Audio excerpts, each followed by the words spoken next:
এখন আমরা আল্লাহকে পাবো কিভাবে, এটা বড় প্রশ্ন না? যে আল্লাহর কাছ থেকে, যে জান্নাত থেকে আমরা পৃথিবীতে চলে আসলাম, সেই জান্নাতে যেতে হলে তো আমাকে আল্লাহকে পেতে হবে। আল্লাহকে পেতে হলে আমার কি কি করণীয়, খুব শর্ট করে আমি কয়েকটা পয়েন্টস আপনাদেরকে শেয়ার করছি। 1 নাম্বার, আল্লাহকে পেতে হলে অবশ্যই তার নবী মুহাম্মদ সাল্লাল্লাহু আলাইহি ওয়াসাল্লামকে অনুসরণ করুন। এছাড়া আল্লাহকে পাওয়ার দ্বিতীয় কোনো পথ নেই।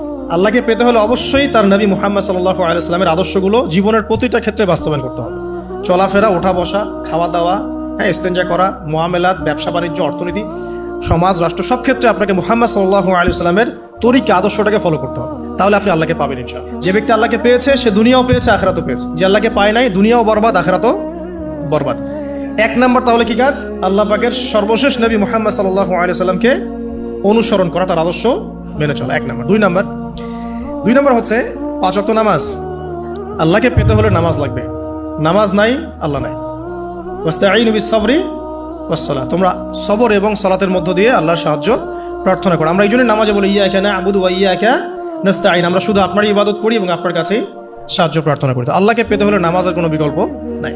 আল্লাহকে পাওয়ার তৃতীয় একটা মাধ্যম বলে দিই আমি, সওম বা রোজা রাখা। অল্প সময় গুটিয়ে নিচ্ছি, সওম বা রোজা রাখা।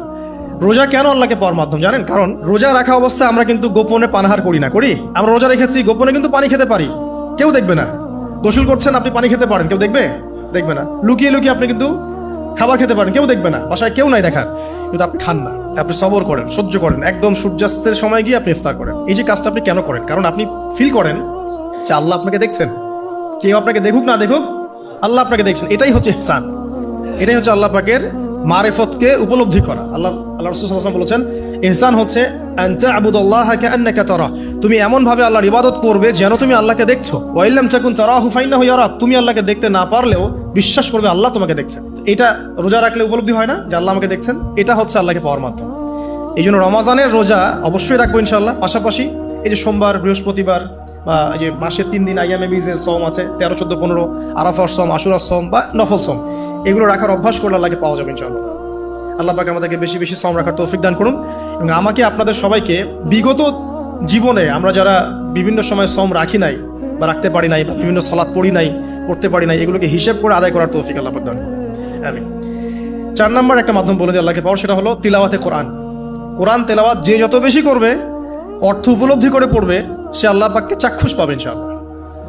মানে আল্লাহ রাব্বুল আলামিন একটা চিঠি দিয়েছেন, মনে করেন আপনাকে, আপনার একজন, কথার কথা এক্সাম্পল দিচ্ছি, যে আপনার কোনো একজন বন্ধু আছে অনেক দূরের কোনো দেশে, তা আপনি তাকে দেখেনও নাই, আপনি তাকে চিনেনও, মানে আপনি তার চেহারা দেখেন নাই, তাকে চিনেন না, তার সাথে যোগাযোগের মাধ্যম হচ্ছে আপনার চিঠি বা মেসেজ, ঠিক আছে? এখন সে আপনাকে কিছু মেসেজ পাঠালো, এই মেসেজের মধ্যে সে কিছু ইনস্ট্রাকশন দিয়েছে যে এইগুলো করতে হবে, এগুলো করতে হবে, বা আপনার প্রতি ভালোবাসার ইজহার করছে। মানে এই মেসেজটা যদি আপনি পড়তে পারেন, তাহলে আপনি আপনার বন্ধুর সাথে একটা কানেকশন তৈরি করলেন না? বুঝতে পারছি না? আচ্ছা, এখন সমস্যা হচ্ছে কি, আমরা ওই মেসেজটা পড়তেই পারি না। আমরা তো কোরআনটা পড়তেই জানি না, তাহলে মেসেজটা পাবো কিভাবে? আর যারা পড়তে জানি সেই ভাষাটা বুঝি না। এখন ওই বন্ধু মনে করেন চিঠি লিখেছে বাংলা ভাষায়, আর আপনি বাংলা পড়তে জানেন না, তাহলে কি পারবেন উপলব্ধি করতে তার মনের ভাব, সেই বন্ধুর আবেগ, ভালোবাসা, প্রেম আপনি কি উপলব্ধি করতে পারবেন? লিখেছে সে উর্দু দিয়ে বা ইংরেজিতে, আপনি ইংরেজি বোঝেন না, ইংরেজি লিখতে পারেন না, তাহলে কি আপনি তার চিঠি বুঝতে পারবেন? এখন আমরা যেহেতু আরবি বুঝি না, এই কারণে কোরআনের মধ্যে কি পড়া, কি বলেছেন আল্লাহ রাব্বুল আলামিন আমরা উপলব্ধি করতে পারছি। আমি কি বুঝতে পারছি? তো কোরআন শুধুমাত্র তিলাওয়াত করা যথেষ্ট নয়। তিলাওয়াত করলে আপনি প্রত্যেক হরফে 10 নেকি পাবেন, কোনো সমস্যা নাই, কিন্তু ওই মেসেজটাকে উপলব্ধি করতে হলে আপনার অর্থটা জানতে হবে। অর্থ জানলে পরে আপনি দেখবেন আল্লাহকে আপনি চাক্ষুষ সামনে পাচ্ছেন ইনশাআল্লাহ। আপনি হতাশ হয়েছেন, হতাশা দূর করার জন্য সূরা আছে কোরআন। বিপদে পড়েছেন, বিপদ দূর করার সূরা আছে কোরআন। আপনার রিজিকের সমস্যা কাটানোর সূরা কোরআনে আছে।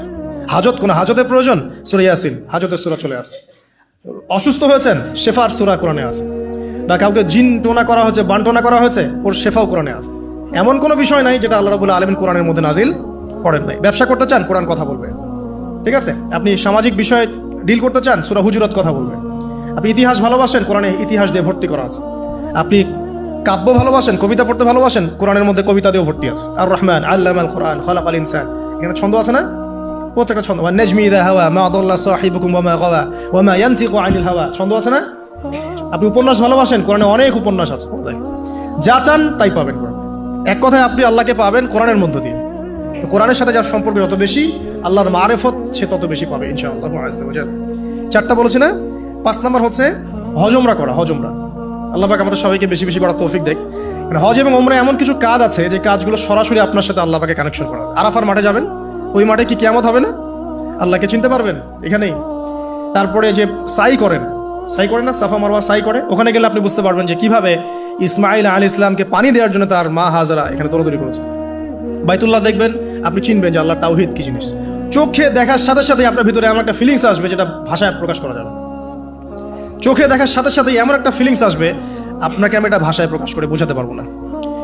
আপনি জানবেন ইব্রাহিম আলাইহিস সালাম এবং তার ছেলে ইসমাইল আলাইহিস সালাম বাপ বেটা মিলে রাজমিস্ত্রি কাজ করেছে। এটা আপনি জামজাম কূপ দেখবেন, পানি পান করবেন, আল্লাহকে চিনতে পারবেন যে এই কূপ তো অলৌকিক, এই কূপের মতো কূপ নাই পৃথিবীতে, এর পানি কখনো শেষ হয় না, এবং এই পানি খেয়ে মানুষ বেঁচে থাকতে পারে, খাবারের দরকার হবে না, দীর্ঘদিন পর্যন্ত এই পানি খেয়ে মানুষ বেঁচে থাকতে পারবে, খাবারের প্রয়োজন হয় না। তো এই পানির মধ্যে এমন কিছু উপাদান আছে যেটা মানুষের শরীরের রোগগুলোকে শেফা দিয়ে দিবে ইনশাআল্লাহ তাআলা আল্লাহর হুকুমে। তো প্রত্যেকটা কাজে রাসূল সাল্লাল্লাহু আলাইহি ওয়াসাল্লামের শহরে গেছেন মদিনায়, ওই মদিনার বাতাসটা আপনাকে বলে দিবে যেটা এটা একটা অন্যরকম শহর। ঠিক আছে, রাসূল সাল্লাল্লাহু আলাইহি ওয়াসাল্লামের রওজায় যাবেন, সামনে দাঁড়াবেন, আপনি আল্লাহকে চিনতে পারবেন। আপনি আর পৃথিবীতে থাকবেন না, অন্য জগতে চলে যাবেন। ওই যে বাকিউল গারকাত আছে, সাহাবীদের কবরস্থান জান্নাতুল বাকি, ওখানে ঢুকবেন, আপনার কাছে মনে হবে যে পৃথিবীটা আসলে কিছুই না, পৃথিবীর সবচেয়ে সেরা মানুষগুলো এই মাটির নিচে শুয়ে আছে। ওখানে আপনাকে খুবই তুচ্ছ মনে হবে তাদের সামনে। এই যে মানে বিভিন্ন জায়গায় গিয়ে আল্লাহকে চিনতে পাওয়া, এটা সবচেয়ে ভালো হয় হজ এবং উমরাতে গিয়ে। আল্লাহ পাক আমাদেরকে তৌফিক এনায়েত করুন, আমিন। তো এটা একটা আল্লাহকে পাওয়ার নিদর্শন। যাদের হজ ফরজ হয়ে গেছে অবশ্যই হজ করে ফেলবেন, আর যাদের সামর্থ্য আছে তারা বেশি বেশি উমরা করবেন। নবী সাল্লাল্লাহু আলাইহি ওয়াসাল্লাম বলেছেন, এক হজ পরের হজের মধ্যে যত গুনাহ মাফ করিয়ে দেয়, এক উমরা পরের উমরার মধ্যে যত গুনাহ সেগুলোকে মাফ করিয়ে দেয়। আল্লাহ পাক আমাদেরকে এই আমলগুলো করার তৌফিক এনায়েত করুন। 6 নাম্বার বলছি জিকির। আল্লাহ পাকের জিকির বাড়াতে হবে। যে আল্লাহ পাকের জিকির যত বেশি করবে, সে আল্লাহ পাকের মারিফত তত বেশি উপলব্ধি করবে, আল্লাহকে পাবে ইনশাআল্লাহ। আর এই জিকির করার জন্য ওযুও শর্ত নয়, জানেন? আল্লাহর জিকির করার জন্য কিন্তু ওযু শর্ত নয়। আপনি মনে মনে চলতে ফিরতে অলওয়েজ সুবহানাল্লাহ, আলহামদুলিল্লাহ, আল্লাহু আকবার, লা ইলাহা ইল্লাল্লাহ, আস্তাগফিরুল্লাহ পড়তেই থাকতে পারেন। কষ্টের কিছু আছে? খালি জবান চলবে, খালি জবান চলবে। মাঠে কাজ করছেন, ওই যে লাঙল দিয়ে কাজ করছেন, সেচ দিচ্ছেন, আপনি পড়তে থাকবেন আস্তাগফিরুল্লাহ ওয়া আতুবু ইলাইহি, লা হাওলা ওয়ালা কুওয়াতা ইল্লা বিল্লাহ, সুবহানাল্লাহ, আলহামদুলিল্লাহ, লা ইলাহা ইল্লাল্লাহ, আল্লাহু আকবার। কোনো সমস্যা? কোনো সমস্যা নেই। রান্না বান্না করছে মেয়েরা, এটা করতে করতে পড়তে পারবে না? গাড়ি ড্রাইভ করছেন, ড্রাইভ করতে করতে আপনি পড়তে পারবেন লা ইলাহা ইল্লাল্লাহ ওয়াহদাহু লা শারীকা লাহু, লাহুল মুলকু ওয়া লাহুল হামদু ওয়া হুয়া আলা কুল্লি শাইইন কাদির। যে কোনো কাজ করতে করতেই ইল্লাল ইস্তিনজা, ইস্তিনজা বাদ দিয়ে। ইস্তিনজা কি জিনিস? প্রসাব পায়খানা। এই সময় এগুলো মুখ দিয়ে বলবেন না, দরকার নাই। আপনি এখানে এরপরে যে সময়গুলো আছে এগুলোতে আপনি জিকির বাড়াবেন। যে যত বেশি জিকির করবে তার কলব তত বেশি পরিচ্ছন্ন হবে। যার কলব যত পরিচ্ছন্ন, আল্লাহর নূর তার কলবে তত বেশি আসবে, সে আল্লাহ পাকে তত কাছে পাবে ইনশাআল্লাহু আযজা ওয়া জাল। 7 নাম্বার দোয়া ইস্তেগফার বাড়িয়ে দেয়। আল্লাহর কাছে বেশি বেশি দোয়া করতে হবে। দোয়া বাড়িয়ে দেন। দোয়ার জন্য হুজুর ডাকতে হবে না, দোয়ার জন্য আমাকে ডেকে বাসায় খাওয়ানোরও দরকার নেই। দোয়ার জন্য আপনি যথেষ্ট। নামাজে দাঁড়ান, নামাজের সেজদায় দোয়া করেন, নফল নামাজ পড়েন, নফল নামাজের সেজদায় দোয়া করেন, নামাজের পরে হাত তুলে দোয়া করেন, প্রয়োজনে নামাজের সালাম ফেরানোর আগে দোয়া করেন, যে কোনো ভালো কাজ করেছেন তারপর দোয়া করেন। ঠিক আছে, কোরআন তেলাওয়াত করলেন, দোয়া করেন, তাহাজ্জুদের ওয়াক্তে দোয়া করেন, বৃষ্টি পড়ছে তখন দোয়া করেন। ঠিক আছে, মানে দোয়া কবুলের মোমেন্ট, সময়গুলো, আজান হয়েছে, আজান ইকামতের মাঝখানে দোয়া করেন। এই যে এখন খুতবা হচ্ছে, এই সময় দোয়া করেন, দোয়া কবুল হবে। দিনী মসজিদে বসেছেন, দোয়া করেন, দোয়া করতে থাকেন মনে মনে।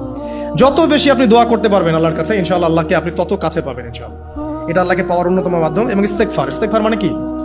তওবা করা। আস্তাগফিরুল্লাহাল্লাযী লা ইলাহা ইল্লা হুয়াল হাইয়ুল কাইয়ুম ওয়া আতুবু ইলাইহি। এটা বেশি বেশি পড়বেন, দিনে কমপক্ষে 70 বার বা 100 বার পড়ার চেষ্টা করবেন। আল্লাহ পাক তৌফিক দান করুন। কয়টা বলেছি ভাই? 7টা। আচ্ছা, 8 নাম্বার হচ্ছে সদকা করা। সদকা, দান সদাকা আল্লাহর কাছে খুব বেশি পছন্দের। দান সদকা করার জন্য সম্পদ লাগে না, আমার কথা শোনেন। দান সদকা করার জন্য সম্পদ লাগে না, কলিজা লাগে, মন লাগে। বহু বড় বড় মানুষ আছে দান সদকা করতে পারে না, কোটিপতি, যাকাত দেয় না, আছে না? আর বহু গরিব মানুষ ভ্যান চালায়, কৃষি কাজ করে, দেখবেন 100 টাকা দান করে দিল। মন থাকতে হয়, মন, কলিজা বড় থাকতে হয়। তো যাদের কলিজা বড়, মন বড়, তারা দান সদকা করতে পারবে ইনশাআল্লাহ। আর যার মন বড়, সেখানেই তো আল্লাহ নূর আসবে। সংক্ষিপ্ত মনে কি, সংকীর্ণ মন আল্লাহ নূর কোত্থেকে আসবে? কথা বুঝতে পারে নাই?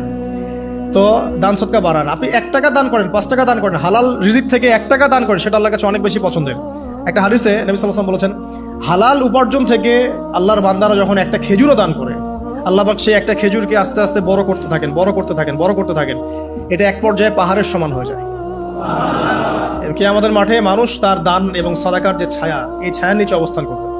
আপনার বিপদ হয়েছে, দান সদকা করেন, বিপদ দূর হয়ে যাবে ইনশাআল্লাহ। জটিল কোনো রোগ হয়েছে, কোনো ডাক্তার ট্রিটমেন্ট করতে পারছে না, সদকা করেন, রোগ ভালো হয়ে যেতে পারে ইনশাআল্লাহ। সদকার ব্যাপক ফজিলত আছে। সদাকা, দান, সদাকা, দোয়া, এগুলো তাকদীরের যে বিপদ আপদগুলো আছে না, ঝুলে আছে, আমাদের তাকদীরে বিপদ আছে না অনেক, এগুলোকেও সরিয়ে দিতে পারে।